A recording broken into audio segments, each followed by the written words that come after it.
ನಮಸ್ಕಾರ ಹೇಳ್ತಾ welcome back my channel. ಇವತ್ತೇನಪ್ಪ ವಿಷಯ ಅಂದರೆ ಸೋಲಿಸ್ ಟ್ರ್ಯಾಕ್ಟರ್ ಶೋರೂಮ್ನವರು ನಮ್ಮೂರಿಗೆ ಅವ್ರ ಟ್ಯಾಕ್ಟ್ರಿ ಅಡ್ವರ್ಟೈಸ್ಮೆಂಟ್ಗೋಸ್ಕರ ಬಂದಿದ್ದಾರೆ. ನಾವು ಹೋಗಿ ಆ ಟ್ರ್ಯಾಕ್ಟರ್ ಬಗ್ಗೆ ಹೆಚ್ಚಿನ ಮಾಹಿತಿ ತಿಳ್ಕೊಂಡು ಹೋಗೋಣ.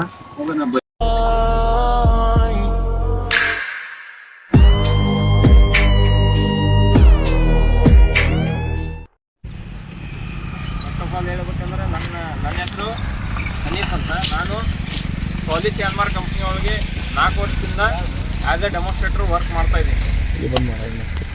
ಈ ಸೋಲಿಸ್ ಯಾನ್ಮಾರ್ ಏನಿದೆ, ಆಮೇಲೆ ನಮ್ಮದು ಪ್ರಾಡಕ್ಟ್ ಏನಿದೆ, ಅದರಲ್ಲಿ ಬರುವಂಥ ಫೀಚರ್ಸ್ ಬಗ್ಗೆ ಇವತ್ತು ಸ್ವಲ್ಪ ಮಾಹಿತಿ ತಿಳ್ಕೊಳ್ಳೋಣ.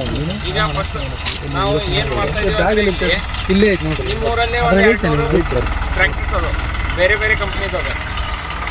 ನಮ್ಮದು ಒಂದು ಟ್ರ್ಯಾಕ್ಟರ್ ಇದೆ, ಬೇರೆ ಟ್ರ್ಯಾಕ್ಟರ್ ಥರನೇ ಅದನ್ನು ಕೆಲಸನೂ ಚೆನ್ನಾಗಿ ಮಾಡುತ್ತೆ. ನಿಮಗೆ ಪರ್ಫಾರ್ಮೆನ್ಸಲ್ಲಿ ಎಲ್ಲ ಥರದ್ದು ಕಂಫರ್ಟು ನಿಮ್ಗೆ ಹೆಂಗೆ ಅನಿಸುತ್ತೆ ಸ್ವಲ್ಪ ಶೇರ್ ಮಾಡಿ. ಡ್ರೈವರಿಗೆ ಒಳ್ಳೆ ಕಂಫರ್ಟಬಲ್ ಸೀಟ್ ಇದೆ, ಮತ್ತು ಸುಸ್ತಾಗಲ್ಲ ಡ್ರೈವರಿಗೆ. ಮೈಲೇಜ್ ಎಲ್ಲ ಜಾಸ್ತಿ ಕುಡಿತದೆ ಅನಿಸ್ತದೆ ಗಾಡಿ. ನಾವು ಚೆಕ್ ಮಾಡಿದ್ರೆ 3 ಲೀಟ್ರ್ ಕುಡಿತೈತೆ ಪರ್ ಅವರ್. ಬೇರೆ ಗಾಡಿ ಇರ್ತಲ್ಲ, ನಮ್ಮ ಗಾಡಿ 3 ಲೀಟ್ರ್ ಜಾಸ್ತಿ ಕುಡಿತೈತೆ ಅಂತ ಹೇಳ್ತಾರೆ. ಯಾಕೆ ಹೇಳ್ತಾರೆ? ಈ ಗಾಡಿ ಬಂದು ಎಲ್ಲರಿಗೂ ಗೊತ್ತಾಗ್ತೈತಿ ಮೈಲೇಜ್ ಚಲೋ ಐತಿ, ಆಮೇಲೆ ನಮ್ಮ ಗಾಡಿ ಸೇಲ್ ಮಾಡೋದು ಕಷ್ಟ ಅಂತ ಹೇಳಿ ಬೇರೆ ಕಂಪನಿ ಸೇಲ್ಸ್ಮನ್ಗಳು ಹೇಳ್ತಾರೆ. ಅದನ್ನು ನಾವು ಯಾರಿಗೆ ಟ್ರ್ಯಾಕ್ಟರ್ ಕೊಟ್ಟಿವಿ, ಯಾರು ನಮ್ಮ ಟ್ರ್ಯಾಕ್ಟರ್ ಯೂಸ್ ಮಾಡ್ಯಾರ ಅವರು ಮೈಲೇಜ್ ಚಲೋ ಐತಿ ಅಂತ ಹೇಳ್ತಾರೆ. ಇದು ಮಾರ್ಕೆಟಲ್ಲಿ ಈಗ ನಮ್ಮ ಗಾಡಿ ಭಾಗದಲ್ಲಿ ಇರಲಿಲ್ಲ, ಹೌದಾ? ಈಗ ಮೈಲೇಜ್ ಇಲ್ಲ ಅಂತ ಯಾರು ಹೇಳ್ಬೇಕು? ಕಸ್ಟಮರ್ ಯಾರು ಹೇಳ್ಬೇಕಾ? ಇಲ್ಲ, ಗಾಡಿನೇ ಇಲ್ಲ ಅಂದಮೇಲೆ ಕಸ್ಟಮರ್ ಯಾರು ಹೇಳ್ತಾರೆ? ನಿಮ್ಗೆ ಹೇಳಿರೋದು ಬೇರೆ ಟ್ರ್ಯಾಕ್ಟರ್ ಶೋರೂಮ್ ಎಕ್ಸಿಕ್ಯೂಟಿವ್ಸ್ ಹೇಳಿರ್ತಾರೆ, ಕರೆಕ್ಟಾ? ಇದು ಈಗ ನಮ್ಮ ಸೋಲಿಸ್ ಟ್ರ್ಯಾಕ್ಟರ್ ಬ್ರ್ಯಾಂಡ್ ಏನೈತಲ್ಲ, ಅದು ಒಂದು ಜಾಪನೀಸ್ ಬ್ರ್ಯಾಂಡ್. ಜಪಾನಲ್ಲಿ ಯಾನ್ಮಾರ್ ಅನ್ನೋದು ಒಂದು 100 years ಓಲ್ಡ್ ಕಂಪನಿ. ಯಾನ್ಮಾರ್ ಜೊತೆಗೆ ಸೋಲಿಸ್ ಅವ್ರದ್ದು ಟೈಅಪ್ ಇದೆ. ಸೋಲಿಸ್ ಮತ್ತು ಯಾನ್ಮಾರ್ ಕಂಪ್ನಿಯವರು ಏನು ಕೊಲಾಬ್ರೇಷನಲ್ಲಿ ತಯಾರು ಮಾಡ್ತಾರೋ ಅದು ಸೋಲಿಸ್ ಟ್ರ್ಯಾಕ್ಟರ್ ಇರುತ್ತೆ. ಈ ಸೋಲಿಸ್ಗೆ ಒಂದು ಒಳ್ಳೆಯ ಅರ್ಥ ಇದೆ. ಸೋಲಿಸ್ ಅಂದರೆ ಉದಯಿಸುತ್ತಿರುವ ಸೂರ್ಯಕ್ಕೆ ಸ್ಪ್ಯಾನಿಷ್ ಭಾಷೆಯಲ್ಲಿ ಸೋಲಿಸ್ ಅಂತಾರೆ. ನೆಕ್ಸ್ಟ್ ನಾವು ನಮ್ಮ ಟ್ರ್ಯಾಕ್ಟರಲ್ಲಿ 7 ಸ್ಟೇಜ್ ಕೂಲಿಂಗ್ ಸಿಸ್ಟಮ್ ಕೂಡ ಹಾಕ್ತೀವಿ. 1 2 3 4 ಸ್ಟೇಜ್ ಗಾಳಿನ ಒಳಗಡೆ ತೊಗೊಳಕ್ಕೆ, ಆಮೇಲೆ 3 ಸ್ಟೇಜ್ 1 2 3 ಸ್ಟೇಜ್ ಗಾಳಿ, ಬಿಸಿ ಗಾಳಿನ ಹೊರಗೆ ಬಿಡೋಕ್ಕೆ ಇದು ನಾವು 7 ಸ್ಟೇಜ್ ಕೂಲಿಂಗ್ ಸಿಸ್ಟಮ್ ಕೊಟ್ಟಿವಿ. ನಮ್ಮ ಟ್ರ್ಯಾಕ್ಟರಲ್ಲಿ ನಾವು ಜಪಾನ್ ಟೆಕ್ನಾಲಜಿ ಇರುವಂಥ E3 ಇಂಜನ್ ಕೂಡ ಹಾಕ್ತೀವಿ. Extra torque, extra power, extra mileage ಇರುವಂಥ ಇಂಜನ್ ಇದರಲ್ಲಿದೆ. ಈ ಟ್ರ್ಯಾಕ್ಟ್ರಲ್ಲಿ ನಾವು ಹೈ ಸ್ಪೀಡ್, ಎಲ್ಲ ಟ್ರ್ಯಾಕ್ಟರ್ಸಲ್ಲಿ ನೀವು ನೋಡಿರ್ಬೋದು 4 ಗೇರ್ಸ್ ಬರುತ್ತೆ. ನಮ್ಮ ಗಾಡಿಯಲ್ಲಿ 5 ಗೇರ್ ಅದಾವೆ. ಅದರಿಂದ ನಮ್ಮ ಟ್ರ್ಯಾಕ್ಟರು ಸ್ಪೀಡ್ ಜಾಸ್ತಿ ಇದೆ. ಈಗ ಸ್ಪೀಡ್ ಜಾಸ್ತಿ ಇರೋದರಿಂದ ನಮಗೆ ರೋಡಲ್ಲಿ ಜಾಸ್ತಿ ಫೋಕಸ್ ಲೈಟು ಬೇಕು. ಅದಕ್ಕೋಸ್ಕರ ನಾವು ಏನು ಕೊಡತ್ತೀವಿ, ಪ್ರೊಜೆಕ್ಟರ್ ಹೆಡ್ ಲ್ಯಾಂಪ್ ಕೊಡತ್ತೀವಿ. ಇದ್ರದ್ದು ರೇಂಜು 1 ಕಿಲೋಮೀಟ್ರ್ ಇರುತ್ತೆ. 1 ಕಿಲೋಮೀಟ್ರ್ ಈ ಪ್ರೊಜೆಕ್ಟರ್ ಲ್ಯಾಂಪ್ಸ್ ರೇಂಜ್ ಇದೆ. ಇದ್ರ ಜೊತೆಗೆ ಮತ್ತೆ ನಾವು ಇದರಲ್ಲಿ LED DRLs ಕೊಡತ್ತೀವಿ. ಇದರಿಂದ ರಾತ್ರಿ ಹೊತ್ತು ಕೆಲಸ ಮಾಡಬೇಕಾದ್ರೆ ಸೈಡ್ ಟೈರ್ ಹತ್ರ, ಈ ಫ್ರಂಟ್ ಟೈರ್ ಹತ್ರ ಏನು ಬರ್ತಾ ಇದೆ ಎಲ್ಲ ನಿಮಗೆ ವಿಸಿಬಲ್ ಇರುತ್ತೆ. ನೆಕ್ಸ್ಟ್ ಈ ಟ್ರ್ಯಾಕ್ಟ್ರಲ್ಲಿ ಸಿಂಗಲ್ ಟಚ್ ಓಪನ್ ಬೋನಸ್ ಕೊಡ್ತೀವಿ. ರೇಡಿಯೇಟರ್ ಗಾಡಿ ಇದರಲ್ಲಿ ಕೊಡ್ತಾ ಇದ್ದೀವಿ. ಇದರಿಂದ ಏನಾಗುತ್ತೆ ಅಂದರೆ ಗಾಳಿಯಲ್ಲಿ ಇರುವಂಥ ಏನು ಕಸ ಇರುತ್ತಲ್ಲ, ರೋಟರ್ ಅದು ಹೊಡಿಬೇಕಾದ್ರೆ ಆ ಕಸ ಎಲ್ಲ ಇದರಲ್ಲೇ ಉಳಿತೈತಿ. ನಮ್ಮ ರೇಡಿಯೇಟರ್ಗೆ ಕಸ ಹೋಗಲ್ಲ. ಅದರಿಂದ ರೇಡಿಯೇಟರ್ ಮೇಂಟೆನೆನ್ಸ್ ಹಗಲೆಲ್ಲ ಬರೋಲ್ಲ ನಿಮಗೆ. ಸರಿ, ಇಲ್ಲಿ ನೋಡಿ. ನೆಕ್ಸ್ಟ್ ಕ್ಯಾಮ್ರಾ, ಈ ಟ್ರ್ಯಾಕ್ಟರಲ್ಲೇ ನಾವು ಪವರ್ ಸ್ಟೀರಿಂಗ್ ಪಂಪು ಸಪ್ರೇಟ್ ಕೊಡಾಕ್ತೀವಿ. ಹೈಡ್ರಾಲಿಕ್ ಮತ್ತು ಪವರ್ ಸ್ಟೀರಿಂಗ್ ಪಂಪು ಸಪ್ರೇಟ್ ಇರೋದರಿಂದ ಏನಾಗುತ್ತೆ ಅಂದರೆ ಹೈಡ್ರಾಲಿಕಲ್ಲಿ ಹೈಡ್ರಾಲಿಕ್ ಮತ್ತು ಗೇರ್ಬಾಕ್ಸಲ್ಲಿ ಏನು ಗೇರ್ ವರ್ನೌಟ್ ಆಗಿ ಕಸ ಇರುತ್ತೆ, ಅದು ಫಿಲ್ಟ್ರಲ್ಲಿ ಚಾಕ್ ಆತಂದರೆ ಸ್ಟೇರಿಂಗ್ ಪರ್ಫಾರ್ಮೆನ್ಸು ಟೈಟ್ ಬರುತ್ತೆ. ಅದರ ಸಲುವಾಗಿ ನಮ್ಮ ಟ್ರ್ಯಾಕ್ಟರಲ್ಲಿ ನಾವೇನು ಮಾಡ್ತಾ ಇದ್ದೀವಿ, separate power steering oil, separate power steering pump ಕೊಡ್ತಾ ಇದ್ದೀವಿ. ಅದರಿಂದ ಏನಾಗುತ್ತೆ ಅಂದರೆ ಹೈಡ್ರಾಲಿಕ್ ಏನೇ ಸಮಸ್ಯೆ ಇದ್ರೂ ಫಿಲ್ಟರ್ ಚಾಕ್ ಆದ್ರೂ ನಮ್ಮದು ಪವರ್ ಸ್ಟೀರಿಂಗ್ ಚೆನ್ನಾಗಿ ವರ್ಕ್ ಮಾಡುತ್ತೆ, ಏನೂ ಸ್ಟ್ರಕ್ ಆಗಲ್ಲ.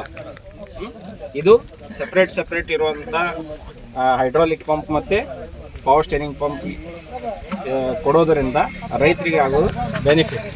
ನೆಕ್ಸ್ಟ್ ನಾವು ವಿಶಾಲವಾದ ಪ್ಲಾಟ್ಫಾರ್ಮ್ ಕೊಡತ್ತೀವಿ. ಪ್ಲಾಟ್ಫಾರ್ಮ್ ನೋಡಿ ನಮ್ಮದು ಆರಾಮಾಗಿ ಒಂದು ಚೀಲ ಇಟ್ಕೊಂಡು ಬರ್ಬೋದು ಆರಾಮಾಗಿ, ಅಷ್ಟು ದೊಡ್ಡದು ಪ್ಲಾಟ್ಫಾರ್ಮ್ ಇದೆ. ಇದರಲ್ಲಿ ಸೈಡ್ ಶಿಫ್ಟಿಂಗ್ ಗೇರ್ ಅದಾವೆ, ಇದರಿಂದ ಡ್ರೈವರ್ಗೆ ಕಂಫರ್ಟೇಬಲ್ ಇರುತ್ತೆ. ಆಮೇಲೆ ನಾವು ಕೊಡ್ತಾ ಇದ್ದೀವಿ ಸೋಲಿಸ್ದು ಮಹಾರಾಜ ಸೀಟ್. ಈ ಸೀಟ್ ಇದು ಕಂಫರ್ಟ್ ಯಾವ ಥರ ಇರುತ್ತೆ ಅಂದರೆ ನೀವು ಕಾರಲ್ಲೇ ಕೂತ್ಕೊಂಡಾಗೆ ಈ ಸೀಟಲ್ಲೇ ನಿಮಗೆ ಫೀಲಿಂಗ್ ಬರುತ್ತೆ. ನೆಕ್ಸ್ಟ್ ನಮ್ಮ ಅಗಳೆ ಹೇಳಿದ್ದಲ್ಲ, ಇದರಲ್ಲಿ 5 ಗೇರ್ ಅದು. ಆ ಕಡೆ LH ಮತ್ತು ರಿವರ್ಸ್ ಗೇರ್ ಇರುತ್ತೆ. ರಿವರ್ಸಲ್ಲೂ ನೀವು 5 ಗೇರ್ ಯೂಸ್ ಮಾಡ್ಬೋದು ಇದರಲ್ಲಿ. ನೆಕ್ಸ್ಟ್ ಹೈಡ್ರಾಲಿಕ್ ಲಿಫ್ಟ್ ಕೆಪಾಸಿಟಿ ಬಂದು ನಮ್ಮ ಟ್ರ್ಯಾಕ್ಟ್ರಲ್ಲಿ 2000 kg ಬರುತ್ತೆ. ಈ ಸೆಗ್ಮೆಂಟಲ್ಲಿ 42 HP ಸೆಗ್ಮೆಂಟಲ್ಲಿ ಹೈಯೆಸ್ಟ್ ಲಿಫ್ಟ್ ಕೆಪಾಸಿಟಿ ನಾವು ಈ ಟ್ರ್ಯಾಕ್ಟ್ರಲ್ಲಿ ಕೊಡತ್ತೀವಿ. ನೆಕ್ಸ್ಟ್ ಹಿಂದೆ ನೋಡಬೇಕಂದ್ರೆ ಪಾಸ್ ಮಾಡ್ತೀವಿ. ಈ 4215 ಟ್ರ್ಯಾಕ್ಟರಲ್ಲಿ ನಾವು 13.6 ಇಂಟು 28 ಟೈರ್ ಕೊಡತ್ತೀವಿ. ಇದು ಈ HP ಸೂಟೇಬಲ್ ಟೈರ್ ಕೊಟ್ಟಿವಿ. ಇದರಿಂದ ನೀವು ಟ್ರಾಲಿ ಎತ್ಬೋದು, ಟ್ರಾಲಿ ಡೌನ್ ಮಾಡ್ಬೋದು. ಈಗ ಬೇರೆ ಟ್ರ್ಯಾಕ್ಟರ್ಸಲ್ಲಿ ನೀವು ನೋಡಿರ್ಬೋದು ಹೈಡ್ರಾಲಿಕ್ ಲಿವರಿಂದ ಟ್ರಾಲಿ ಆಪ್ರೇಟ್ ಮಾಡ್ತಾರೆ. ಇದರಲ್ಲಿ ನಿಮಗೆ ಹೈಡ್ರಾಲಿಕ್ ಲಿವರ್ ಯೂಸ್ ಮಾಡೋ ಅವಶ್ಯಕತೆ ಇಲ್ಲ. ಟ್ರಾಲಿಗೆ ಅಂತ ಸಪ್ರೇಟ್ ಲಿಫ್ಟ್ ಮತ್ತು ಡೌನ್ ಮಾಡೋಕ್ಕೆ ಲಿವರ್ ಕೊಟ್ಟಿದ್ದೀವಿ. ನೆಕ್ಸ್ಟ್ ನಾವು ಈ ಟ್ರ್ಯಾಕ್ಟ್ರಲ್ಲಿ ಇಂಜನ್ ಗೇರ್ ಬಾಕ್ಸ್ ಮತ್ತು ಹೈಡ್ರಾಲಿಕಲ್ಲಿ 5 ವರ್ಷ ವಾರಂಟಿ ಕೊಡತ್ತೀವಿ. ಇಂಜನ್ ಗೇರ್ ಬಾಕ್ಸ್ ಹೈಡ್ರಾಲಿಕ್ ಮೇಲೆ 5 ವರ್ಷ ಕಂಪ್ನಿ ವಾರಂಟಿ ಕೊಡತ್ತೀವಿ. ಈಗ ನಮ್ಮ ಟ್ರ್ಯಾಕ್ಟರ್ ತೊಗೊಂಡ್ರೆ ರೈತರಿಗೆ ಇನ್ನೂ ಒಂದು ಏನು ಬೆನಿಫಿಟ್ ಇದೆ ಅಂದರೆ, ಎಲ್ಲ ಟ್ರ್ಯಾಕ್ಟರ್ 250 ಗಂಟೆಗೆ ನೀವು ಆಯಿಲ್ ಚೇಂಜ್ ಮಾಡ್ತೀರಿ. ನಮ್ಮ ಟ್ರ್ಯಾಕ್ಟರ್ 500 ಗಂಟೆಗೊಮ್ಮೆ ಆಯಿಲ್ ಚೇಂಜ್.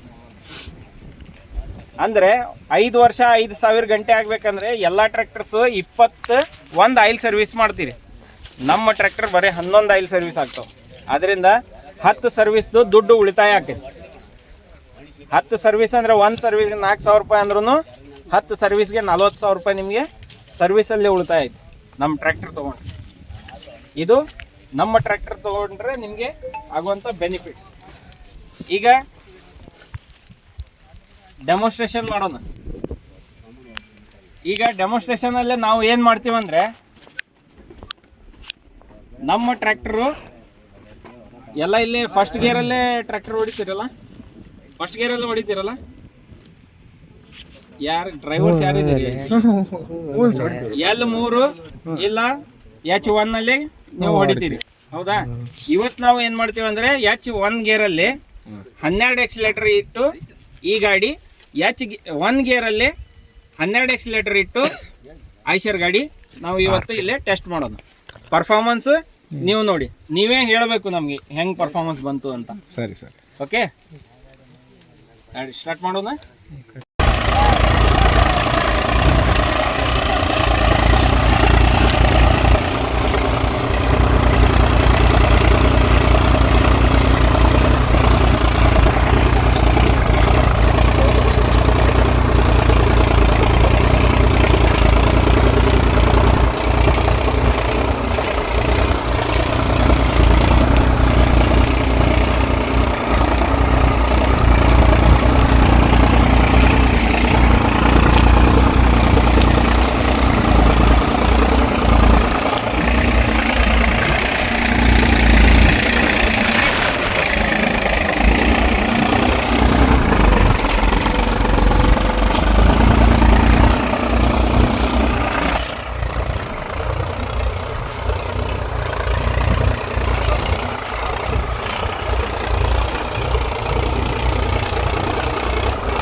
ಸರ್ ನಿಮ್ಮ ಹೆಸರು ಸುರೇಶ್ ಅವರೇ, ನಮ್ಮದು 421 ಸಾಲಿಡ್ ಗಾಡಿ ನೀವು ಇವತ್ತು ಏನು ಡೆಮೋ ನೋಡಿದ್ರೆ ಗಾಡಿ ಪರ್ಫಾರ್ಮೆನ್ಸ್ ಹೆಂಗೆ ಅನ್ನಿಸ್ತದೆ?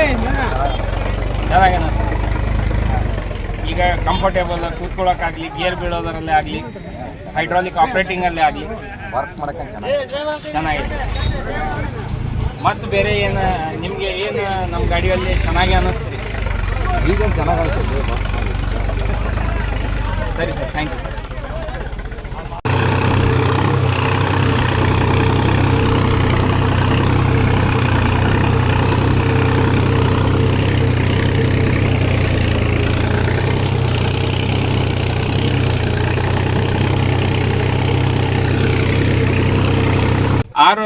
ಆರು ತಿಂಗಳ ಹಿಂದೆ ಹಗರಿಬೊಮ್ಮನಹಳ್ಳಿಯಲ್ಲಿ ಶೋರೂಮ್ ಓಪನ್ ಆಗಿದೆ, ರನ್ನಿಂಗಲ್ಲಿ ಇದೆ.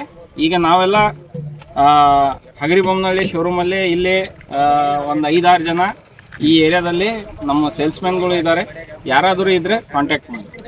ಓಕೆ ಸರ್, ನಿಮ್ಮ ಶೋರೂಮ್ ಹೆಸರು ಒಂದು ಹೇಳ್ಬೇಕಾಯ್ತು ಸರ್. ಶೋರೂಮ್ ಹೆಸರು Shri Varamahalakshmi motors, Hagaribommanahalli Vijayanagara district. Okay sir.